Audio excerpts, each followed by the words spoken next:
Hey there. Sometimes when you're working with data and doing your parsing and all that, it's nice to make it more anonymous. Now, you can change the headers on your tables to kind of make them misleading, but the data still shows a lot of patterns, and depending on what it says, might be pretty clear what you're doing with it. So, especially if you're using data from work or personal data, or you just need to get some help on something, for things that are categories and don't really have a pattern to them, like aren't like sequential numbers or anything, it can be nice to run a quick function that will clean that up. So I've got a function that I use pretty consistently that's not perfect, but it works well enough for me. So what we're going to be looking at are NFL scores and betting data, which you can find on kaggle.com, which is a great site for finding a lot of real data and a lot of data that you never would expect existed. So because I don't want to make you guys wait a lot of time watching a script run, we'll find small data and let's just look for sports. Everybody likes sports. And with that, you should be able to scroll down, and a little too far, I think. This NFL scores and betting data. So it's only about 212 kilobytes. It makes up about 3 tables. And I think Kaggle's down right now. I can't seem to log into it. That's why that's open. And we should be able to take a look. So if I go to my Finder, I just have a folder here. We're going to put our script into this. And inside this, we have 3 tables, 3 CSV files. And the one that we're going to be concerned with is this spreadspoke underscore scores.csv.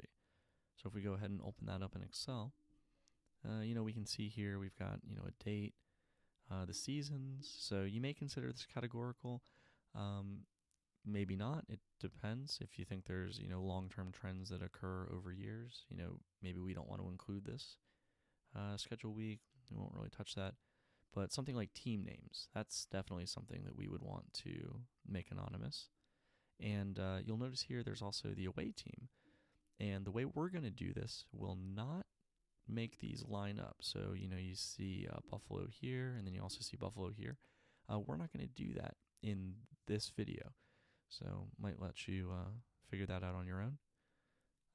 The stadiums here, we want to make that anonymous. Weather, these are pretty variable data that we wouldn't want to touch.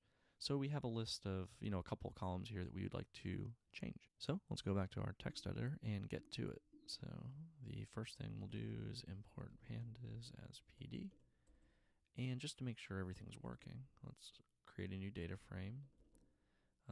These are CSV files. And because I don't feel like typing this all out, let's copy the project path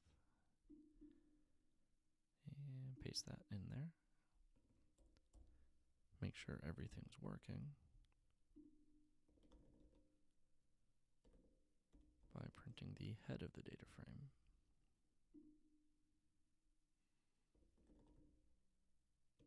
And I think I called that data cleaner. Yep. All right, got an output here that looks right, so we can get started. So let's we'll just get right into the function. I'm going to hide this so that we have a little bit more space on the screen. This font size is a little too big, but probably looks better on phones and smaller screens. So let's just call this something like clean df. And we're going to pass in a data frame and then a list of columns that we would like to make anonymous. So to think about what we want to do here, we want to, for each of these columns, we were going to want to go through and find all of the unique categories in that column, and then we're going to assign them to a number. So thinking about this, we can, something like for column name in calls, we are going to create let me close this console out of the way. Let's say keys, which will be, we're going to do a dictionary comprehension here. So we're going to have a categories, which we're going to say I, and then we're going to do this here by enumerating over the data frame at the call name and just the unique values there. So what this is going to do is for every unique value that's in this column, we're going to return the name or the value that's in that cell, and then also a number or an index. So then what we're going to end up with is this dictionary that's going to contain all these categories that if we call those categories, we will get the number that we want out, which I think is pretty slick. Gets a lot of stuff done in one line, which is always nice. So then the next thing that we're going to want to do is set the df at that column name. We're going to say equal to df at column name. And here, we're going to apply to every single item in here. And I usually make another function, but just in the spirit of making things shorter, we're just going to use a lambda function here. So x is just going to equal keys at x. So when we hit the, the value in there, we're going to pass that into this dictionary, and we're going to return the number. So once we finish all of that up, we're just going to return the data frame. And that's the end of the function. So to use this, so we have our data frame, and let's make our list of columns, which I haven't really looked at this data, so let's pop this open. Let's see, team underscore home, we'll do that one, team underscore away, and let's just do stadium, and that should cover us. So team home, team away, and stadium, just like that. And now we can set data frame equal to clean df. We're going to pass in the data frame, those columns. And just to make sure that we, have this, let's do a df to CSV.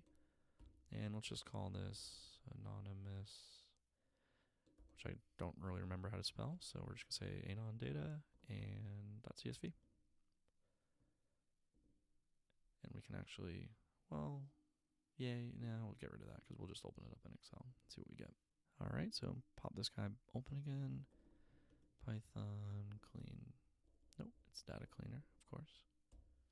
Try that, see if we get any errors. Didn't see any errors, so that might be a good sign. Open up Finder. Let's go back, anondata.csv. Let's open this up with Excel.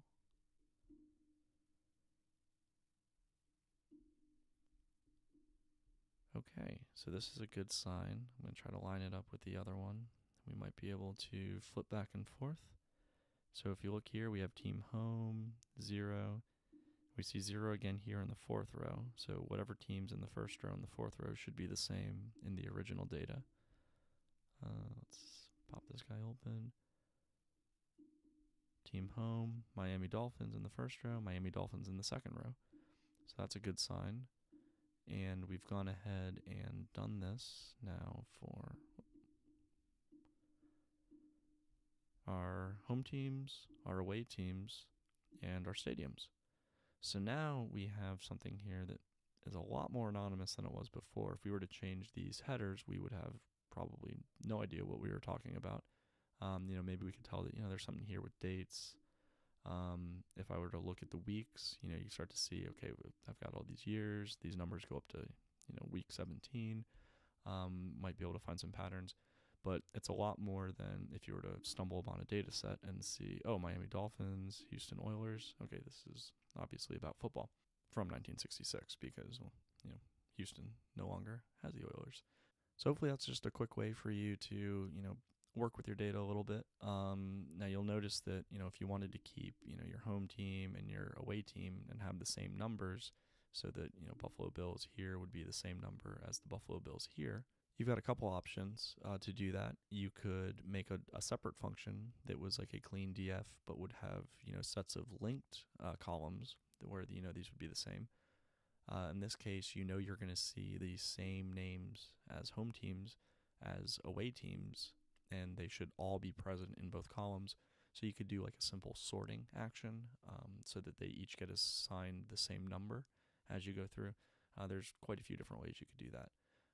But I just wanted to do this real quick to get you started, because when I do the Gauge R&R videos, I'll be using real data, but you're not going to have any idea where it came from.